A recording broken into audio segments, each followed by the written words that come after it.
Well, the thing about JFK's death, his assassination, still reverberates, but so many people will talk about how, well, the secrets died that day. All the secrets died that day. There's nothing new we can ever find out, but I guess that depends on who you talk to. Joining me now, Damon West, author of the book Six Dimes in a Nickel, is going to talk about these things. Damon, before we get into your JFK story, who are you? Hey man, Jesse, what's going on, brother? Thanks for having me today. People describe me as a keynote speaker, best-selling author, but really I'm a family man. I'm a guy that's living on my life in recovery. Back in 2009, a jury in Dallas sentenced me to life in prison for engaging in organized crime. I was the leader of a bunch of other meth addicts breaking into houses all over Dallas to feed our meth addiction. It's a RICO case. And I got sentenced to 65 years in prison, which is 6 dimes in a nickel, which is the name of the book. That's what they call it in prison slang, 6 dimes a nickel.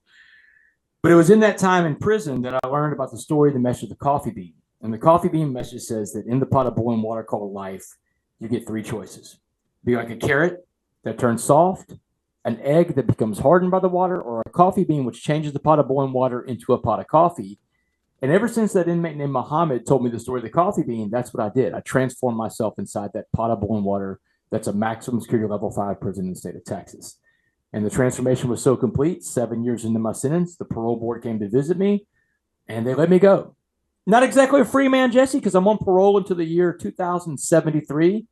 But in the past 10 years since I've been out, I've been able to accomplish a lot in life by living out that coffee bean philosophy. I've become a husband and a stepfather. I've become one of the most sought after speakers in America. But like I said, I stay sober one day at a time with my program recovery. How about that? Good for you, my brother. I love when people get out and turn things around. It blesses me. Me to know it. Well, Jesse, Here's the thing. People love, what I found is I'm a storyteller, right? People love storytellers. And I think human beings have always learned from stories. We've always either learned lessons and morals from stories. We've learned principles from stories. We've been entertained by stories. For millennia, human beings have learned at the feet of storytellers. And that's really what I've become, Jesse. I've had this incredible life. I tell my wife every day, I can't believe this is my life. But in this life right now, I get to go out and share these stories and these messages that I've picked up along the way. And as a storyteller, I know that people love certain stories with certain elements, right? Americans, we love underdog stories, Jesse. We love it. Because when the underdog wins, we win. We love stories that have sports in it. I've got that in my story too. I was a Division I starting quarterback at 20 years old at the University of North Texas. But we really love true crime and prison stories, Jesse. And that's what's going to dovetail us into this conversation today is the true crime and prison aspect. Here's the reality of life. And I go around speaking as a speaker all the time. Most people will never have a SWAT team take them down. I get that. Most people will never have to live inside of a maximum security level 5 prison. I get that too. But in my mind, I understand that the SWAT teams of life come for us in different ways, right? A SWAT team of life can be a divorce. It can be a bankruptcy. It can be a marriage failing. It can be a job getting lost. It can be something happened to one of your kids or one of your pets. Life-altering events are when the SWAT team comes for you. But when the SWAT teams come, you have to ask yourself, what's the opportunity in this adversity here? Because I know, that inside of every adverse, difficult situation in life, there's an opportunity there for you to grow, an opportunity for you to become a better version of yourself. In fact, I believe the best version of you is on the other side of whatever adversity you face in life. But the catch, Jesse, is that you have to go through that adversity to meet the best version of you. In prison, like I said, most people will never go live inside of a maximum security prison. But I can tell you this, Jesse, without a doubt, that I meet more people out here in the free world who are locked up than I ever did when I served time in a real prison, because more people are in prison by their thoughts, by their things, by their prejudices, than by steel bars and barbed wire and concrete combined. And you can take that from the guy that spent almost 10 years in the joint or the professor who teaches about the joint, because one of the things I've been able to do, Jesse, since I got out of prison, I went back to school. I got a master's degree in criminal justice. I wanted people to take me more serious than just some other ex-con that walked out of prison. And I became a criminal justice professor at the University of Houston downtown. Get this, Jesse. Teaching a class called Prisons in America. How about that for flipping the script a little bit, Jesse? Who's JT? JT Goat. I figured we would get to JT in this conversation. So, when you go to prison, you take a lot of people with you, Jesse. You take your victims of the crimes. You take your family members. You take your friends. You take everybody that believed in you. You take the taxpayers with you on a ride because they're the ones going to fund it. So you take a lot of people with you when you go to prison. but you also meet a lot of people inside of a prison. I met a lot of different people inside there. But the most interesting person I met in there was a guy named Jerry Thomas Goad, went by the name of JT. JT was an old mobster from Dallas. He grew up cutting his teeth in the Dallas mob in the early 60s. By the time I saw him in prison, he was an old man. He had given his life to Christ. He's really one of those people, one of those rare people, I think, Jesse, that walked the talk. You know, he didn't just talk about being a Christian. He lived being a Christian, lived by the code of forgiveness, of, mercy and justice. And, he was just a really good guy when I met him. JT had these interesting stories, Jesse. I mean, he had all kinds of really great stories about his day growing up in organized crime. And he really took an interest in me at first because I was an organized crime guy out of Dallas. And, and JT was jokingly told me, he said that us organized crime guys got to stick together, which was just fine with me because that aligned me with one of the most respected men in the joint. Everybody respected JT Goad because JT had a lot of street currency that he came in with. So as JT and I got closer, Jesse, he started telling me more stories about his days growing up in the Dallas mob. And, I'm doing the math and I'm putting the time frame together. And so I'm like, hey, JT, what do you know about the JFK assassination? He said, you mean the JFK hit? So here we go. JT told me, without a doubt, the stuff I'm going to tell you now is quotes from JT. JT told me without a doubt that the mob killed JF Kennedy. And he told me a story about why. But before I get to the story that he told me about the mob being the people behind it, let me tell you some of the other stuff he told me at a granular level that was going on in the city of Dallas at the time. JT said that they had a lot of cops on the take in Dallas. He said they ran around and did crime with impunity. The mob did. He told me a story about J.D. Tippit. Jesse, do you remember J.D. Tippit? I do. Okay. So he told me a story about J.D. Tippit. J.T. told me that Tippit was one of the most reliable guys the mob had they worked with in Dallas Police Department. He told me a story specifically. This is before JFK gets hit. This is the early 60s. He said he and his crew were hitting a Florsheim shoe warehouse. Cop car rolls up. Sirens are wailing. His guys split. They run for it. But JT doesn't run because he recognizes the guy behind the wheel. So he goes up to the window, taps on the window. It's J.D. Tippit. JT makes some small talk with Tippit, he said. Then he asked Tippit what size shoe he wore. Tippit told him. JT yelled to his guys, load up the car with this size shoe. He said we must have loaded 50 boxes of shoes into his car. And J.D. Tippit drove away that night. No sirens and no sirens and no lights going on the way leaving. JT told me that he believed J.D. Tippit was sent to kill Oswald to tie up the loose end. And they would have known each other through Jack Ruby because Jack Ruby was going to be the connector with Oswald and with J.D. Tippit. So J.D. Tippit, he believed, was sent to kill Oswald after the president was shot. But obviously, 45 minutes after the president was shot, Lee Harvey Oswald gets the jump on J.D. Tippit and shoots J.D. Tippit. But like JT told me, he said, how do you think J.D. Tippit knew where to be by the boarding house where Lee Harvey Oswald was staying? So I got into the talk about the JFK assassination. And he said, you mean the JFK hit, obviously, because he's talking about the mob did it. And the first question I had was, well, you think Lee Harvey Oswald was the only shooter? He goes, no, there were multiple shooters. By his estimation, he felt like there were at least 4 shooters there. But he said, Damon, I knew at least one of the other shooters there that day. So the day before the JFK hit, he runs into Charles Harrelson in a bar in Dallas. Now, Charles Harrelson is an infamous hitman.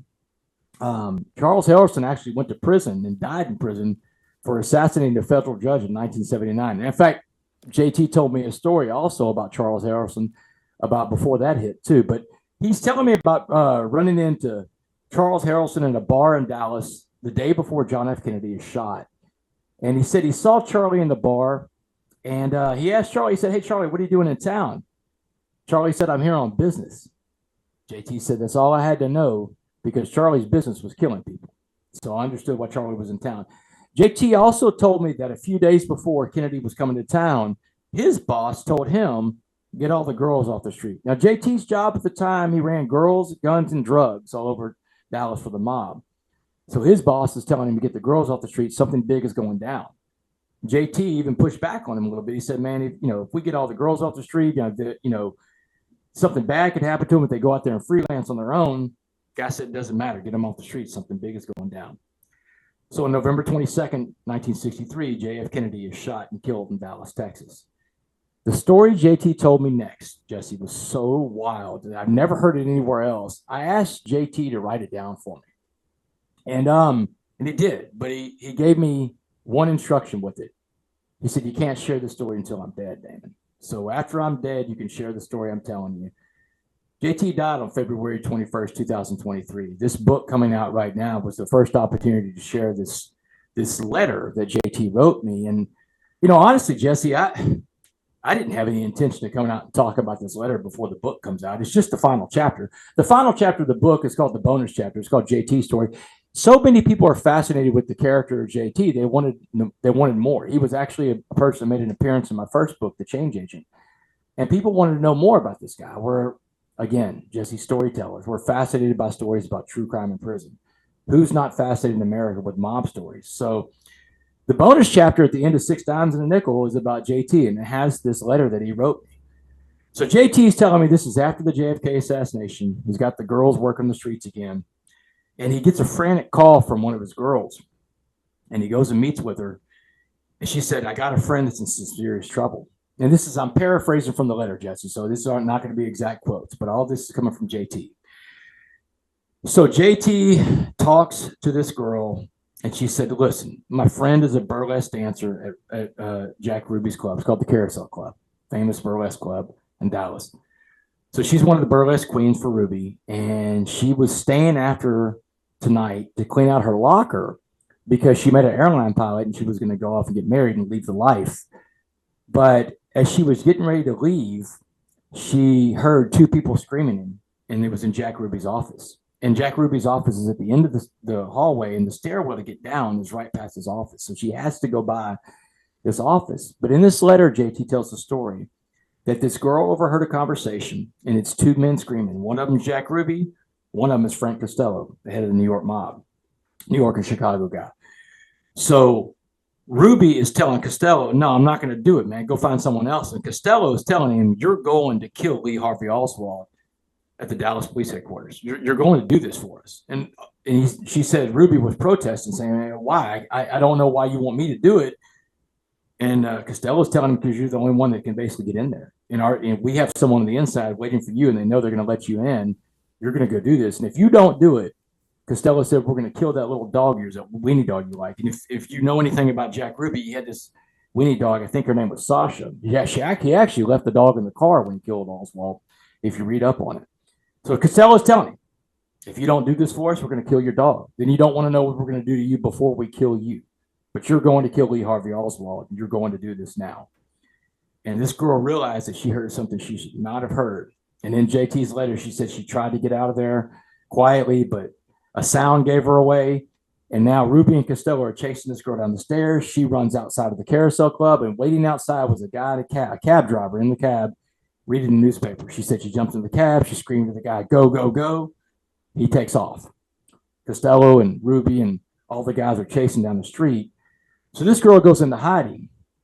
JT's girl is saying, listen, she wants to get out of here. She wants to go to Waco. She's got a stepsister in Waco that no one knows anything about. She just wants out of this life. And JT is like, look, I'm not going to help her. The stuff that she heard can get me killed. I don't want anything to do with her. But she pleads with him, and JT's like, all right, I'll help her. So he goes. First thing he says in the letter that he does, he gets with a friend of his that no one in the mob knows. This friend's got a fast car, too. So he says, hey, look, let's take your car. I need to borrow your car. And he goes and he picks this girl up where she's hiding. And he gets her in the car. And this girl wants to stop and get a diamond ring of hers from a friend of hers that works at one of the bars in Dallas. And JT is trying to tell this girl, let's get you to Waco. Let's get you out of here. Forget that ring. You can get another ring some other time. But she's insistent to get this ring. So JT takes her by that bar and he says, listen, you've got 30 minutes. And if you're not out in 30 minutes, then I'm out of here. Well, in the letter, JT talks about this stalling and it's taking a long time, taking longer than he thought it should. And he said in the letter, as soon as the girl comes out of the bar, all these Dallas squad cars come pulling up. And they actually cuff this girl and shove her in the back of an unmarked police car. And they drive away. And JT's about half a block back. And so he follows this caravan of police cars down to the Dallas police station on Harwood, one of the Dallas police precincts. JT's pretty spooked by this, but he drives off. And a couple hours later, in the letter, he says he calls their mob lawyer guy, the guy that handles all their mob business, calls him up and he says, hey, listen, there was a girl that I was helping tonight. She got arrested. She got taken to the city jail in Harwood. Can you call in there and see if there's a way we can get her out, get her a bond? JT said the mob lawyer called him back and said, forget about that girl. And JT was like, why? He said, because the girl you're talking about hung herself tonight in Dallas City Jail with her nylons. Now, Jesse, if this guy's telling the truth, and I don't think JT was lying to me. JT was a pretty neat guy, but JT was a good Christian guy by the time I met him, and he has nothing to gain by lying about this. It's such a granular story, right? Why would a person that's so eager to live her life and go off and get married to this airline pilot and start a new life over again, why would she hang herself in Dallas City Jail? Obviously, JT's implying that someone else inside the jail helped her hang herself, right? Yep. How about that? Damon, that was unbelievably interesting. Thank you, my friend. I would thank you for coming to my YouTube channel, but I know how brilliant it is, and I know you love it here. So subscribe and watch. We're going to start really ramping things up and putting some funny stuff, some interesting stuff out there, some collaborations. Either way, my YouTube channel is officially the place to be. So stick around.